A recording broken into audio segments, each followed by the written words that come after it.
Welcome to the Sit Down and Heal podcast with Coach Derek. And my name is Coach Derek, and I am your host. I am your certified healing journey coach and relationship coach, which means that I am the bridge between the two.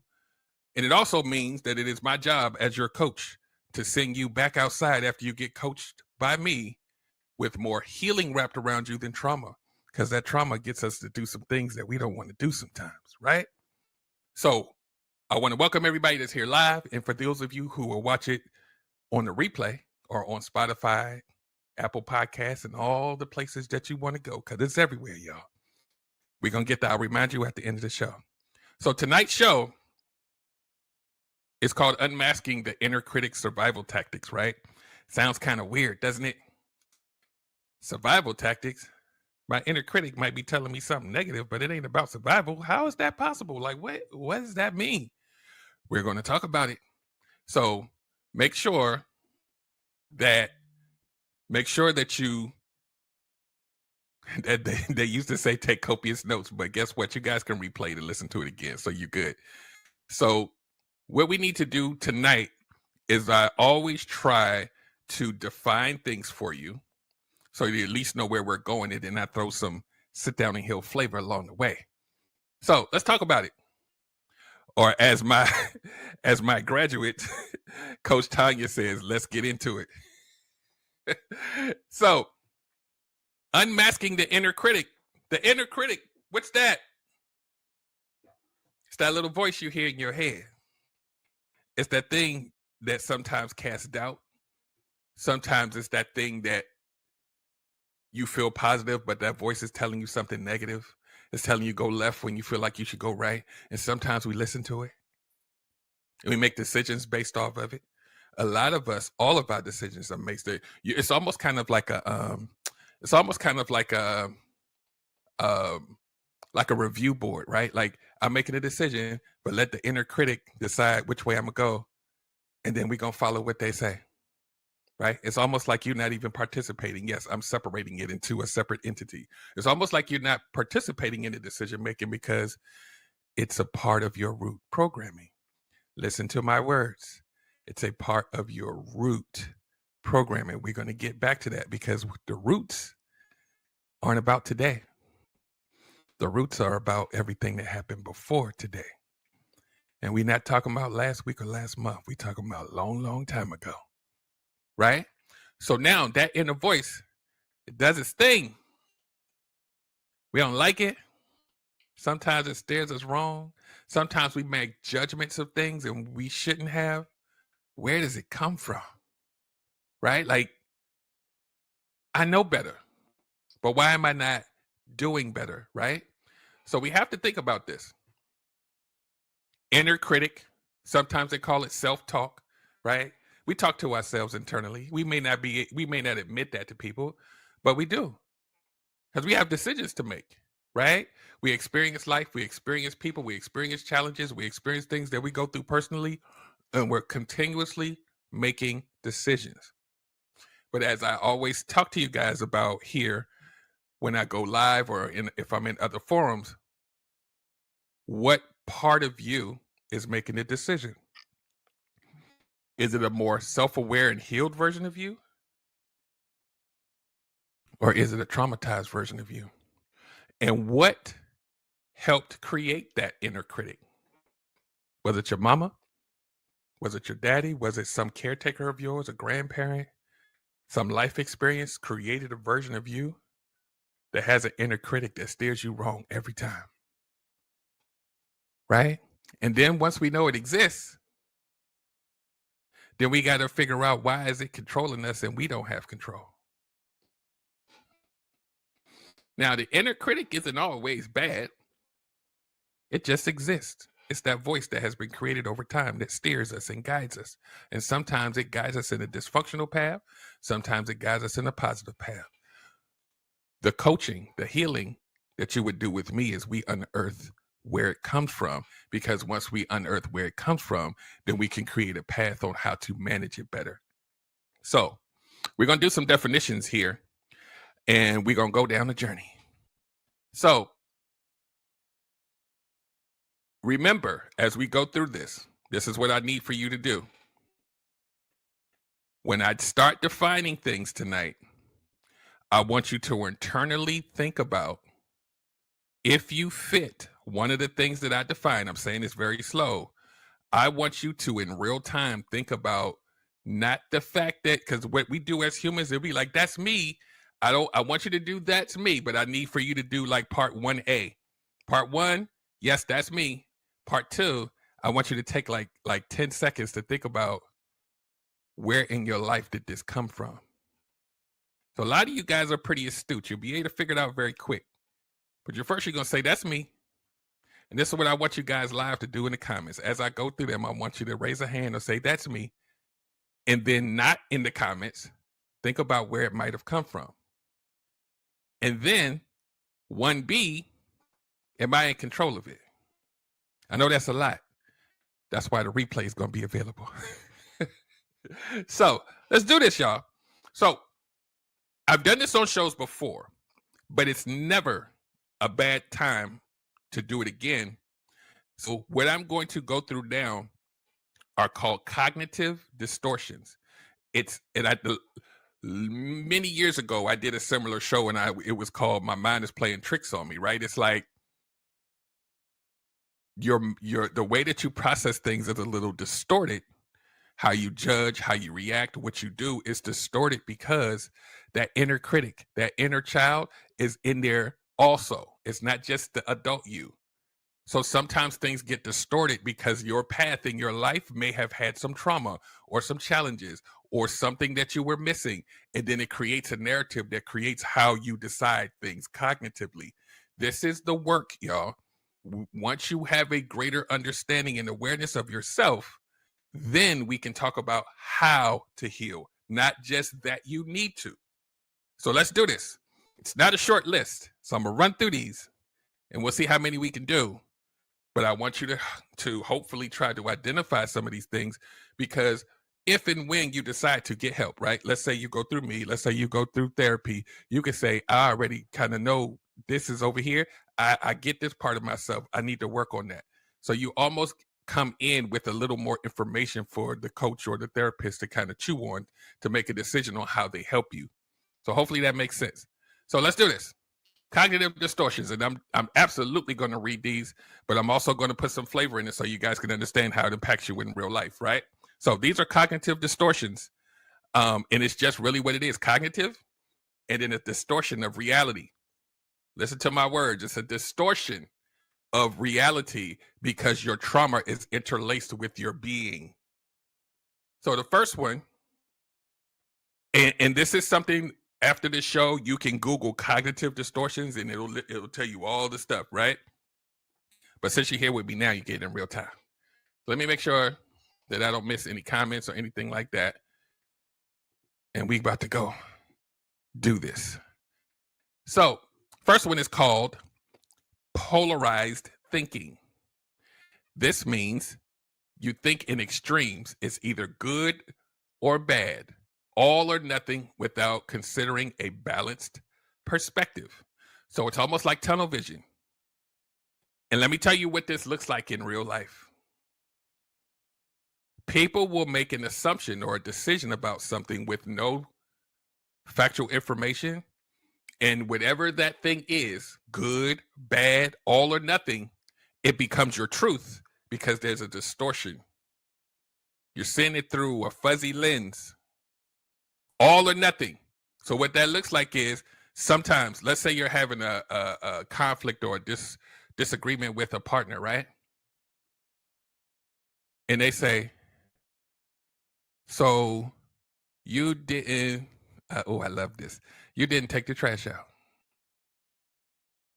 Because you didn't take the trash out, it means you hate me. It's final answer. All or nothing. It's my truth. Means you hate me. We're done. But I took the trash out the last 300 times. It's okay. You hate me. There's no coming, like you can't, there's no supporting information you can put in there. Now, here's the lesson. Where did that line of thinking come from? Because it's not about the person in front of them. Where did they learn to make that connection?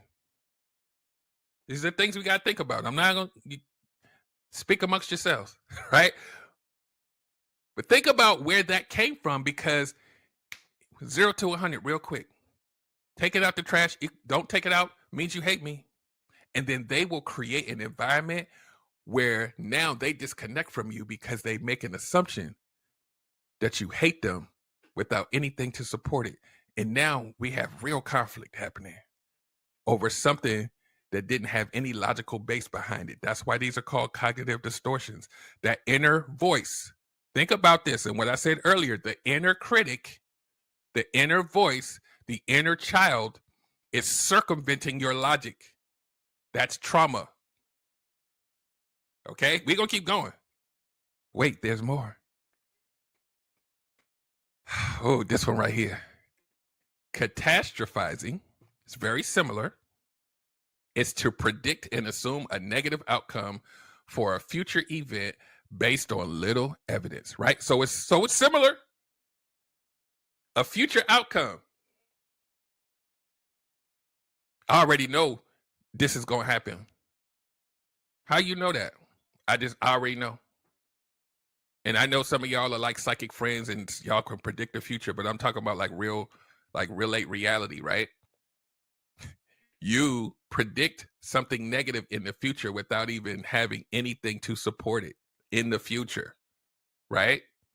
Because the first one was kind of more about right now. Catastrophizing means, let me tell you what happens. Let me tell you what little kids do this, right? And it pun intended though, right? Because we're talking about childhood wounds. Little kids do this. I already know I'm going to fail. Like, don't say that. Don't put that on yourself. Did you try? I already know. I suck. I suck at math. I suck at all I'm just going to fail. And you'd be like, what, are you okay? You know, the test is in 4 weeks. You got a chance to study. I already know it's going to be bad and I'm going to fail. I just hate, I don't do it. It's just, I already know. It'd be like, and they be using words like can't. I can't do it. And I'm like, but we not even there yet. Like, you can practice. The negative self-talk. It be honest. That kid grows up. Still there. When you grow into an adult and you move around the world, this is what it sounds like. This guy just tried to come talk to me, but I already know that he's going to not like me anyway, so why try? I already know I'm probably not his type.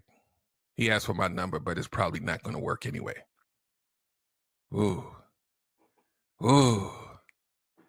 Ooh, I hear this every week. I want a date in about 6 months after I heal, but I already know everybody's trash, so why try? It bothers me just saying it because I'm like, you technically from the term are catastrophizing the future in the present. That doesn't even make logical sense. Listen to my words.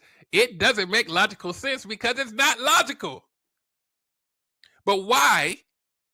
Why is it not logical? Because there's trauma wrapped around it. We're going to keep going, though. We're going to keep going, y'all. We only on the third one. It's like 9 more after this next one. Are we going to get through them all? Put a one in the comments you want to go through all of them. We're going to go through them all, even if I got to speed through. So now, the next cognitive distortion is called a mental filter. And that means that you focus on a negative detail of a situation and exclude all the other details, such as the positive parts. So notice how these are kind of similar. They're kind of similar. That means you see something that has a lot of positive attributes, but you only filter the negative out and make that your truth and forget about all of the other supporting evidence. How many people do that when they date? You looking for the red flag? How you miss all the other stuff? Oh, we do this when we argue, right? You'll be in a relationship and you'll be amazing. And then you make a mistake. And that mistake then defines the totality of your character. This is one of my pet peeves, y'all. You're not gonna just ignore my body of work, damn it. You know there's some good stuff I've done. Why are we focusing on that? And only that. This is how arguments happen. This is how resentment starts, y'all. Because it hurt. Forget about everything else and just focus on that. And they keep focusing on that. It make you not even want to go back and have the conversation anymore. We could talk about fixing the wrong thing. But when the wrong thing becomes everything, every day, Houston, we have a problem.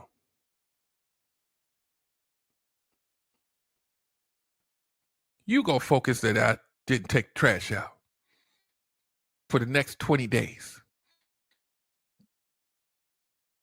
We talking about trying to figure out where we gonna go to eat. We going back and forth. And you know the woman don't know, she don't never know. So we going back and forth about I'm joking for y'all coming. He talking about women, don't do it. You're going back and forth about, and that's why you forgot to take the trash. What the why you we talking about food. We was good.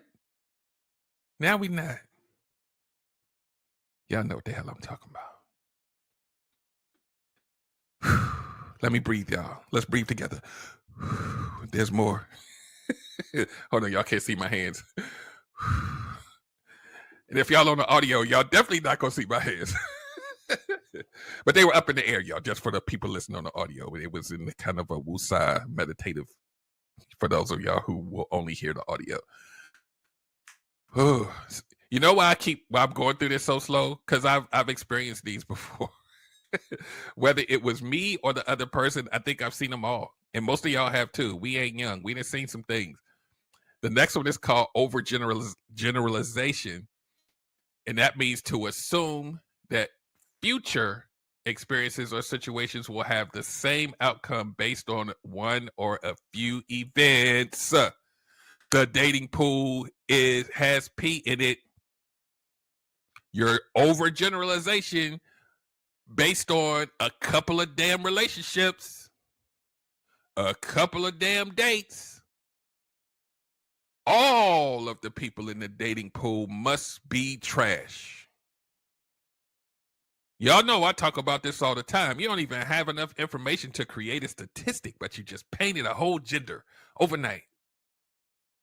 If that ain't overgeneralization, I don't know what is. Y'all get pissed off when somebody's on a live stream or something and they be like, so women are like this. And you be like, wait, not all of us. They be like, you must be talking about the women that you dated.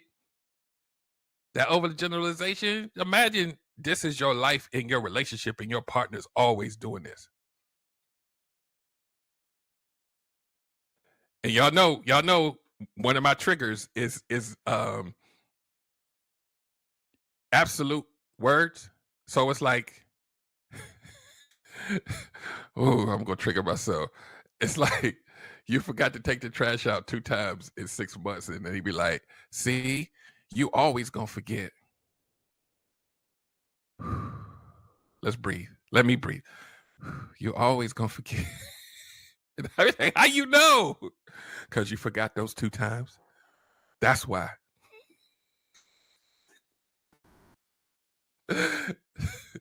All right, y'all, let's go. We got more. There's more. Wait, there's more. The next one is called emotional reasoning. And it says to believe something is valid based on feelings rather than objective evidence. Y'all know facts over feelings, right? You don't have no facts, but your emotions make it true. Ooh, how many people know about this one? Your emotions become your truth. Even if, let me tell y'all something.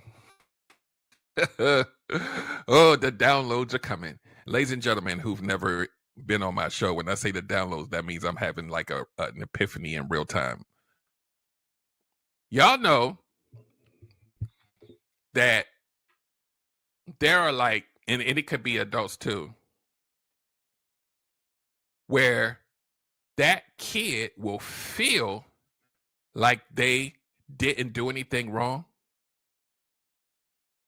And then that becomes their truth. And then you could bring them a camera recording of it with them doing the thing. And they be like, no, I didn't do that. What? I got proof.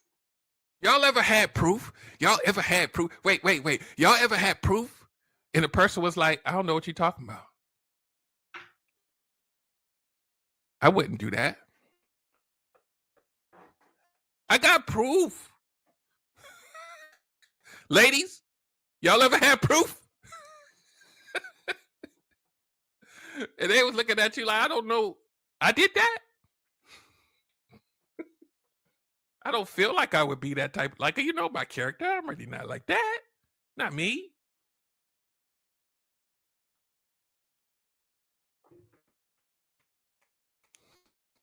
Stings, don't it? Ooh, we're going to keep going. We got 6 more, y'all. Labeling is the next one. To place a label on yourself or others by generalizing based on a single event or a single characteristic. Let me tell y'all what this looks like in real life. Ooh, and a lot of kids do this too. Notice I keep referencing kids because it's the kid in us that perpetuates it when we become an adult. When you call yourself things like, I'm a dummy, I'm stupid, I failed that one test, I'm so dumb. You didn't know how to do that? That means you stupid. And they be like, it just happened once. You putting a label. Maybe I'm just too stupid for people to like me. That's why I don't have no friends. Maybe I'm too ugly. You putting labels on yourself with nothing to support it. A couple of things happen and now it's that thing. How many people know y'all ever experienced this before or have done this before? Like, and if you're the person watching them do it, you'll be like, what did you just say? Yeah, I'm too ugly to go outside. Why would you? Because when I went outside last time, I thought somebody was laughing at me, so I'm just gonna stay because I'm too ugly. How did you? And then you be looking at them like, wait, if you carry the 1 plus, how did you get ugly from what? So now we got to think about it, ladies and gentlemen. Remember, I'm the healing journey coach. Where would this thinking of themselves, this perception of themselves come from? Was it just that one time when somebody was laughing, or was it waiting to be triggered?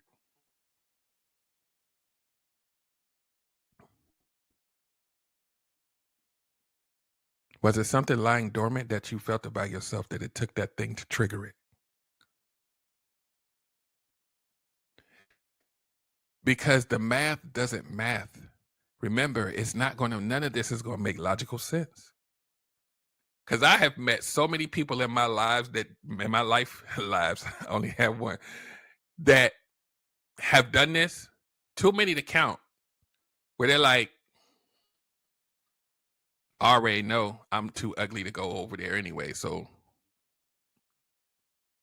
like, what makes you think that? I just already know that's what they're going to think. So that's what I am. How? I think you cute. No, I'm not. I already know I'm too ugly to go.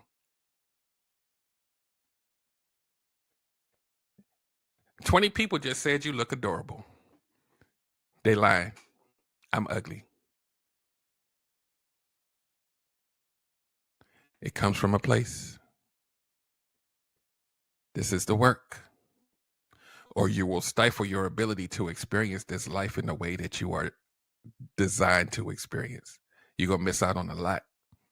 This is trauma, y'all. We got to work on it. The next one, I think it's kind of similar. To disregard and dismiss the positive effects of an event or situation, because that's similar than the mental filter, right? The mental filter was to focus on the negative. This one is saying disregard the positive.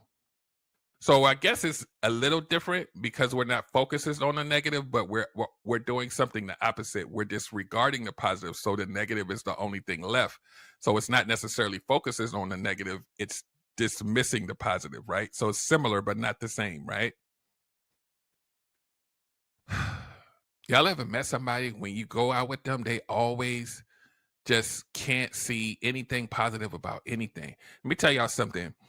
I went out on a date with someone I think I was in my 20s. And everything we did, she would not see the positive.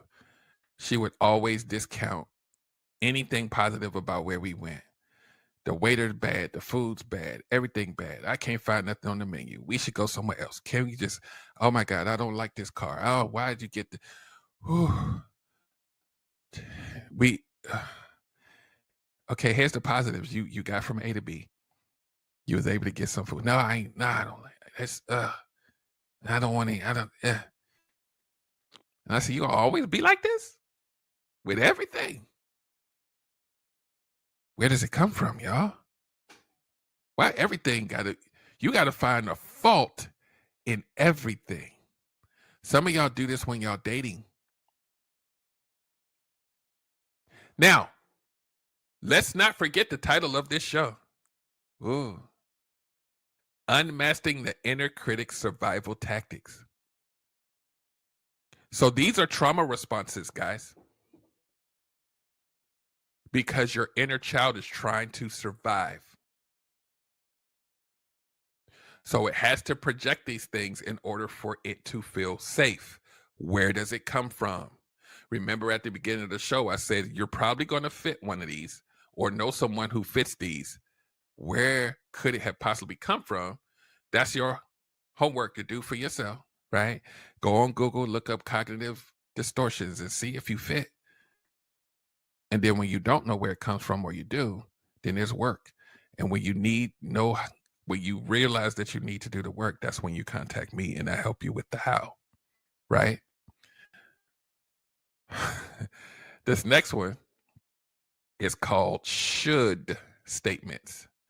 To think that your behavior or other people's behavior and events must or should or ought to occur in a certain way.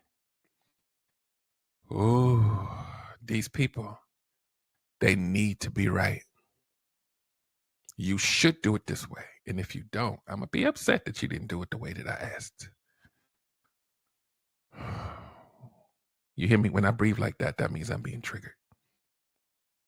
Let me read it again. To think that your behavior or other people's behavior and events must or should or ought to occur a certain way. When they don't occur that certain way that you believe or project it to be, you get pissed off. You can't control other people, but you want to. Oh, these people that always got to be right about everything or they get pissed off. You be having a whole argument in a debate for 2 hours because this should have been, you should have did it this way. I expected it to be this way. So, I'm not you. These are the type of people that want you to react the way they would. They under this umbrella too. Ooh, I got a certain place in my heart for people that always got to be right.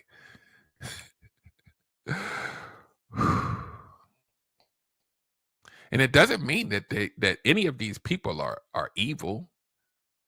It comes from a place.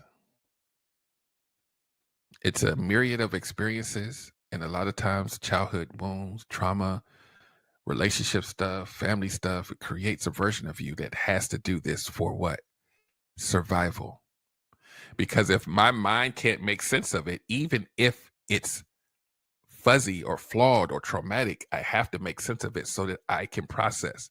And so sometimes processing the trauma and surviving through feeling that way is I have to project onto you. I have to imagine that you're wrong and I'm right. I have to filter all the positive stuff and focus on the negative because that's all I've ever done. Because if there's no positives, then I was right about it being negative. Y'all know I talk about this all the time.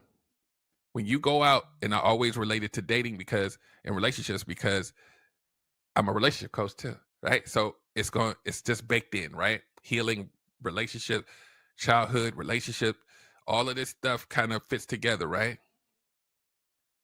We or people we know,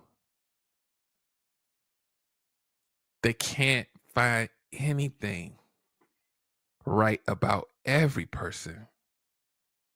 They have to look at you know what happened? Let me tell you how this childhood wound thing works. Positive attributes are scary. Peace is scary. So you have to, and Emmanuel's in here, you have to run towards the chaos. You got to run towards the negative because the negative feels like survival. Are y'all catching this? The negative feels safer to you than the positive stuff. So you push the positive stuff out the way so that it makes sense to your traumatic version of yourself. These people self-sabotage relationships and blame it on the person. It's weird, isn't it? I sabotaged it, but I'm blaming you. Remember, logic doesn't live here. It won't make sense.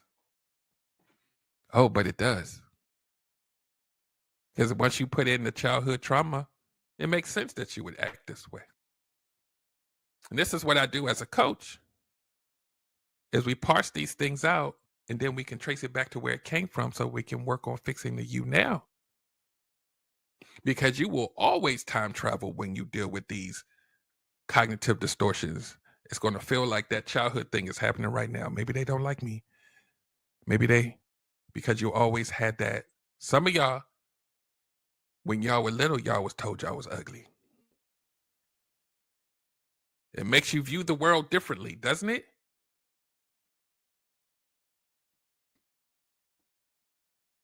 Then you start to put it on other people. They probably think I'm ugly too.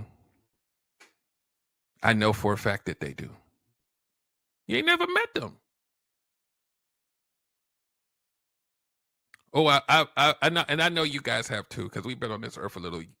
This negative self-talk stuff, these people, they just can't stop. It's annoying. I try to be empathetic, but I'd be like, why you keep saying that? I'm so stupid. What?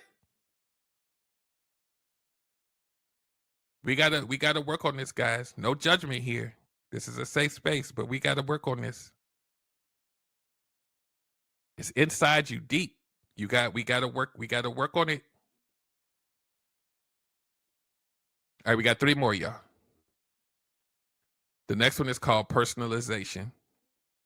To blatant, I probably touched on this inadvertently because I didn't read these beforehand. I'm an adrenaline junkie. I like you to get my real time expression. To blame yourself for the actions of others and external events that occur without considering other factors that are out of your control. You blaming yourself for stuff that other people did. Does this make sense logically? Let me tell y'all what this sounds like. Oh, I don't even have to read. What this sounds like is that when something happens over here, some other people do, somebody did something, you will blame yourself. Well, they probably did that because of me. Maybe I'm the reason why they didn't do the thing, right? It don't have nothing to do with you. It's that internal inner critic, that voice. It probably was you. Let me tell y'all, ladies, let me tell y'all what happens. You'll have like a friend or some kind of friend group.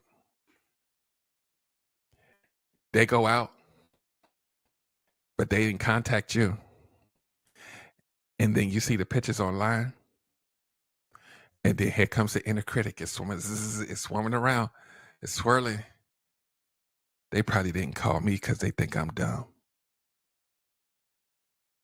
That's why.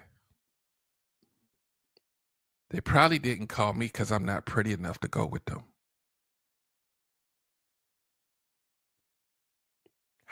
I've seen this in real time. How did you make that? How did that connection, and where does it come from? Because it's not about those friends. Who made you think this about yourself? How long ago?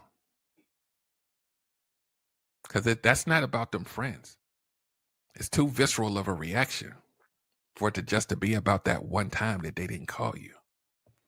And for you to know for a fact that it's because you're too ugly to go or you too stupid.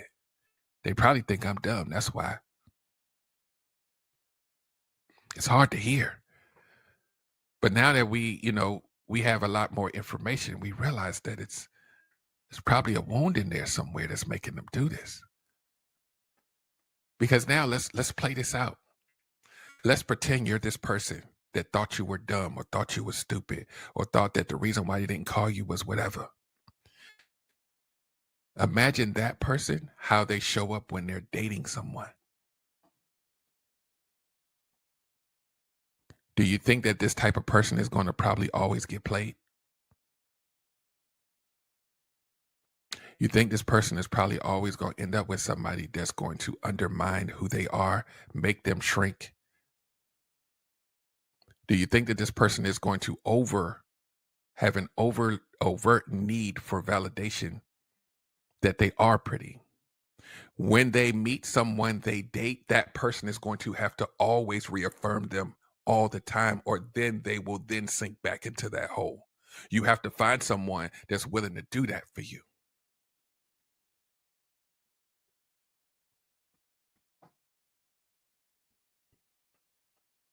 Because that inner voice is always talking to you negatively so much that the affirmation you need from your partner, it has to be on all the time. Let me tell y'all what this sounds like. And it's not gender specific. You'll be sitting with your significant other and you be like, do you think I'm pretty? He'd be like, yeah, you beautiful. You're the most gorgeous woman that I've ever met. Are you sure? Yeah, I'm sure. But like, have you ever thought that I wasn't? Nah, I've been with you for 10 years. I think you're gorgeous. But do you really think that, or are you just telling me that because that's what you want me to think? I said it like 3 times. Like, we good, right? Can we just finish watching a movie? But I just want to know, do you really think that I'm beautiful? Like, I know there's a lot of women out there. Do you really think that I'm pretty? Now we start. What? You love me, right?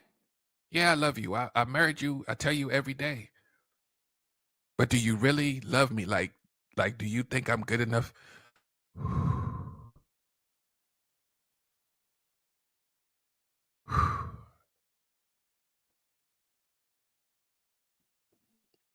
The emotional labor that you would put your partner through sometimes will make them resent you in the long run.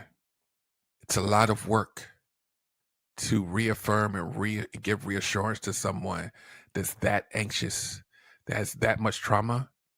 You will burn your partner out.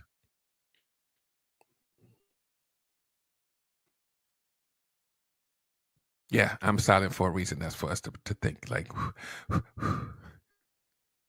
it's a lot, right? We got 2 more left. Then I'm gonna let y'all, enjoy your bedtime and your whatever y'all do. Here's the one that y'all gonna really like. blaming, to blame someone for an event that occurred without considering other factors or how you might have contributed to the event. Sometimes this could be projecting, blaming. You're blaming them, but you don't even consider anything else. Tunnel vision. This is the truth. I don't need evidence. It was you.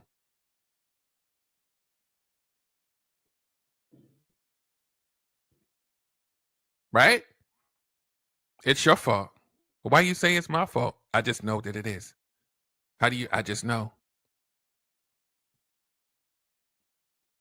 And then they will treat you like the villain with no evidence.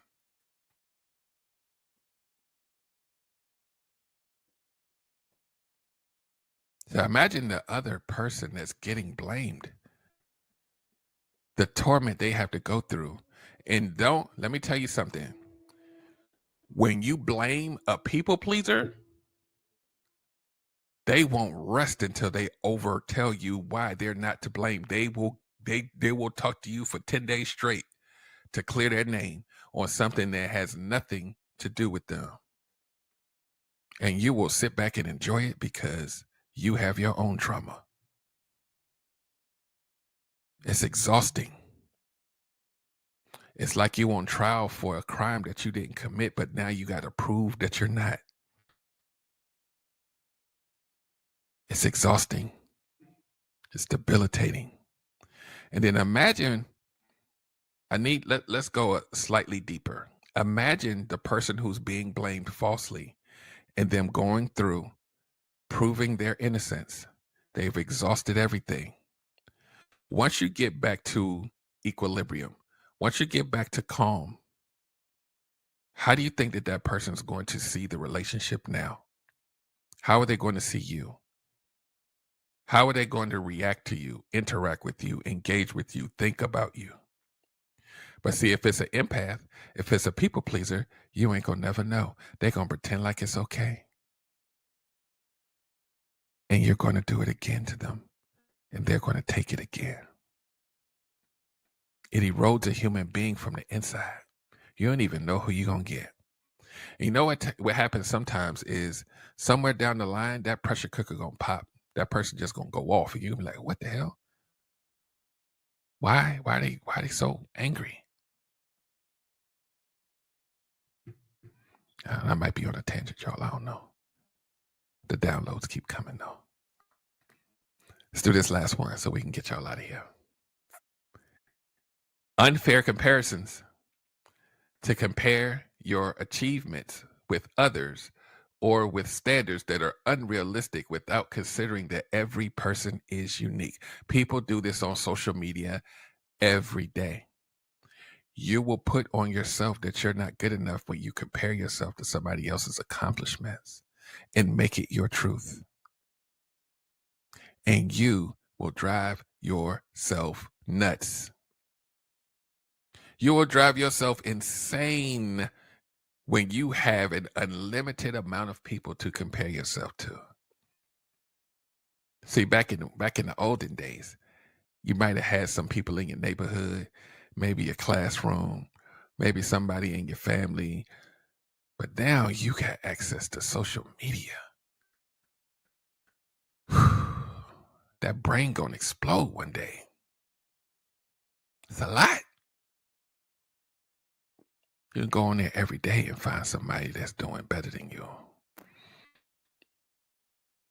Then you go into, oh, I must be too stupid to get it. Oh, now we starting to mix and mingle some of these things now, right? It's probably because I'm not smart enough. They only got that because they're prettier than me, and that's why I never get. So let's say that it's true that they're prettier than you. Why are you putting yourself through torment? You won't be able to function. And pretty is subjective. So, ladies and gentlemen, please don't come for me. You will live your life in torment. You deserve better. So I'm not going to recap these because y'all can always replay, right? But cognitive distortions, inner voice, inner critic, inner child, all the inners are at play here. Well, what happens when you don't know how to control it? Because it's been on you and in you your whole life. You need healing. You need awareness. You need understanding of self so that you have more of a command of how you show up. You kind of have to do it. It's mandatory for the type of life that you want to come to fruition. And I'm not talking about financially, I'm talking about mentally. So many things could be accomplished with a clear mind, with peace of mind. How do you get it if your life is chaos? You got to sit down and heal. You got to pause. You got to be mindful of the present and stop catastrophizing the future. You know, ladies and gentlemen, when I talk about dating, I'm inadvertently talking about catastrophizing the future when you say the dating pool has trash. It's trash. You're catastrophizing. Just to give you a point of reference.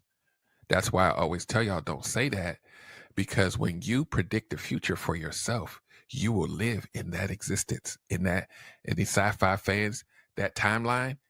You just created a new timeline when you start speaking like this. Maybe I need to use that. I don't care if you know any. We'll talk about the timelines on a live on another platform. When you start speaking this, you create a new timeline and a trajectory for your life that wasn't the original lane. And then once you create it, you got to walk it. Oh, damn, another narcissist. Oh, damn. See, I told you the dating pool was trash. I only went out with 2 people. I told you what happened. No, calm down. You're going to need some oxygen. You keep on talking like that.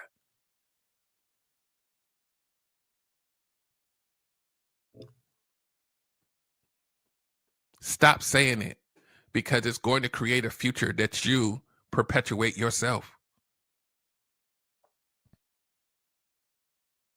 Yeah, I'm quiet. When I'm quiet, that's for y'all to think. So let's wrap this up. We have to ask ourselves, is our inner voice ruining our lives? Is our inner voice messing up how we interact with people? Is our inner voice making us stay in the house and not go outside because of fear? Fear of what? Fear that something's going to happen that happened to you before? Guess what? You already know what before looks like. So when it comes to you again, is the inner critic going to make you pull it in, or are you going to have a boundary to keep it away? We learn these things here at Sit Down and Heal Coaching. You too can learn how to manage yourself better. You don't have to have all of this inner critic, inner child running your life. I talk about this literally every week. The adult version of us has the power to control it, to manage it. Even when you feel like all hope is lost, when you get the tools, you can say, let me ground myself. Let me say some positive affirmations. Let me go walk and touch grass, because I know what this is now. Dang, I did just catastrophize. Coach Derek said, if I say this, it's catastrophize. Yes, we have to stop. Catastrophizing the future is dangerous, y'all. Most of the people that I coach that have issues with dating, they catastrophize because of past hurt. I already know they're going to cheat.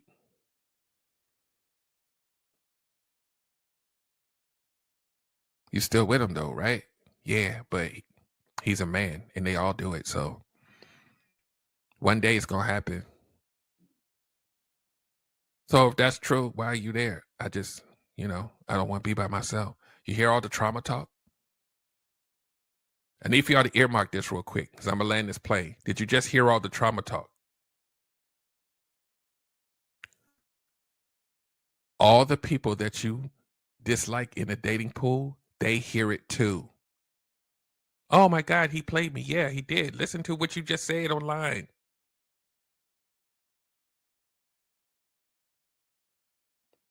Of course you got played. The trauma talk is louder than your healing talk. Y'all know I say at the beginning of every show, I want to send you back outside with more healing wrapped around you, because the trauma talk is what's getting you played, not the narcissist.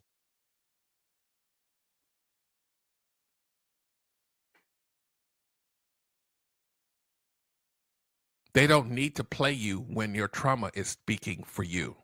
You will lie to yourself. This whole cognitive distortion is all about lies that you tell yourself. How do you stop the lies? You heal first. So I'm going to land this jumbo jet. I hope that you guys got some value out of this, right? And you can replay this. This is available on all podcasting platforms on audio. The replay will also be on YouTube. I will have it up by within 24 hours each show, because I have to take it down, edit a little bit, and put it back up. So it's not going to be immediately available, right? So it'll be on YouTube video. It will be on all major podcasting platforms in audio only. But Spotify, as of this past week, I'm uploading video to Spotify only. So on Spotify, you can go and watch the video just like you would on YouTube. And let's say you're watching it at home. It's amazing, y'all. Let's say you're watching it at home on the video and you're like, oh man, I gotta get in the car. Then there's a button that says switch to audio. So now you could just listen to the audio, go to the gym, and it'll still keep doing this thing. I'm just trying to make it easy for y'all. Now, here's what you also have to look out for on the horizon. There will be a Patreon community coming up very soon. So you'll have more access to me. You'll have more access to tools and coaching and all kind of other things that you will not have on TikTok or any of these other platforms. So I'm making the barrier for entry so that you not only get extras from me, but you also get community to engage with as well that are like-minded people. So stay tuned for that. I'll be putting out things for that. And then as we go through these subsequent podcasts over time, I'll just be reminding you guys that it's there. But we're trying to move into a different direction to where you'll be able to get things, around the clock, and it's not going to always rely on being on Facebook or Instagram or whatever. You'll be able to have a home to go to. So stay tuned, stay tuned, stay tuned. So, and also, if you want to engulf yourself in everything else that I have for coaching, like the workshops, or if you need a one-on-one strategy session, all of that is available at www.sitdownandheal.com. So I hope you guys have learned something, relearn something, refresh your memory, trying to figure out how to control it. As always, you can contact me at the website I just gave you, and hopefully you'll come back enough times. You experience me in a bunch of different places to where you get comfortable enough to sit down and heal. I'll see y'all next time. Y'all have an amazing night.